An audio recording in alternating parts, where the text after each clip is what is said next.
one of the things that we've seen over the years is that the fences in our communities have got taller and taller. We've become more private people, and we have just there's a sense of indifference that we, I mean, I don't know about you, I drive home, I drive into my garage, I go into my house, when I leave, I get into my car, I open my garage, I leave by my garage, and sometimes, especially in the winter, I don't even speak to my neighbor for that whole period of time. That's been more now than it's ever been. And I think that when we think of the church in the community in the past, we saw this steeple in the middle of a community, and we knew it was the center of a community, and it actually had that part of knocking down those fences.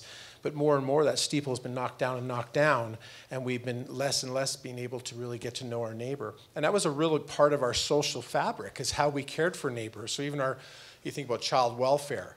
And if I had a trouble with my dad, 60, 70 years ago, I'd walk out the back gate, go to take a left at the apple tree, and go see my Uncle Frank and say, Dad's really frustrating me. I don't know what to do. And he'd give me a little advice and help me figure out what to do with it.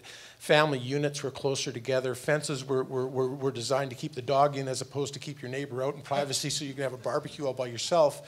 And I think that we have this need to figure out how we're going to knock down those fences that actually cause indifference in our community. I think government can play a part in helping us with that, but we ultimately need to take responsibility for it.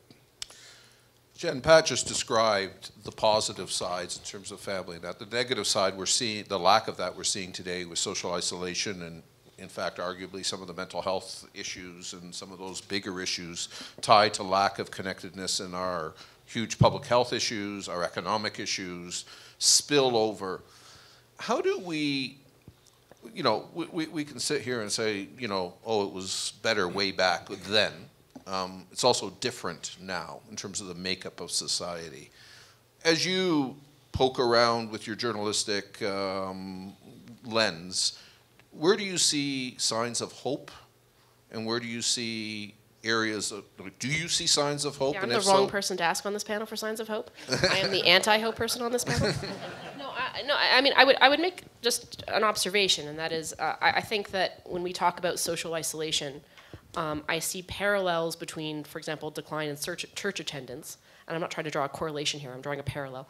Decline in church attendance and social isolation, and, for example, decline in trust in media, right? And the resulting atomization of communities and individuals on the social sphere, and the polarization of media outlets and media channels, and the way people are now, not only do we go into our own garages and not talk to our neighbors, but now we're not even sharing the same newspaper, we're going to our own individual websites that are catered to our particular ideological interests, which only furthers that breakdown. I don't think that those are correlations, I think those are parallel issues, but I think they have a similar cause, and that is the decline in the paramountcy of institutions. Right?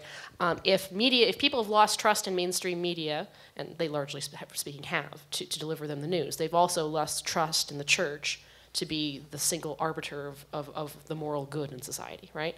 That's the breakdown that we're starting to see. Hope, okay. Well, I mean, look, on the media side, I think that we're going through a period of transition. I think there is going to be an end to the tunnel. But I think it's going to be a generation coming, right? And I think there are going to be broader consequences for society as a result of that breakdown. And I would say, I told you when we were talking about this panel beforehand, I was like, warning you, hey, so just so you're clear, I'm an atheist. So like I'm not really part of this tribe, and I'm maybe not the right person to be here. And you're like, no, that's good, be an atheist, that's good. But I would describe myself as a bad atheist or a poor atheist. And the reason why is because this is the stumbling block that I really hit upon, and that is, the role of civil society and the role of church seems to have this salutary effect on societies. It seems to create communities that stay together and help one another. And how do societies flourish absent that? And as an atheist, I don't have an answer. And that's what I'm sort of thinking this through. So I mean, I don't see the state as being a replacement for that. I think that the state would be really bad at that. And I also don't see, I don't see my fellow atheists stepping up to the plate to create secular versions of this. And I see people my own age losing, trust in the church to be, arbiters of the moral good. So what are you left with? Well, you're left with being alone in your house and TV. Let me, Jason. This is to throw in the obligatory reference to Robert Putnam's Bowling Alone and his important work as one of America's leading sociologists on what he termed social capital, and associated that very closely to levels of religious observance and practice.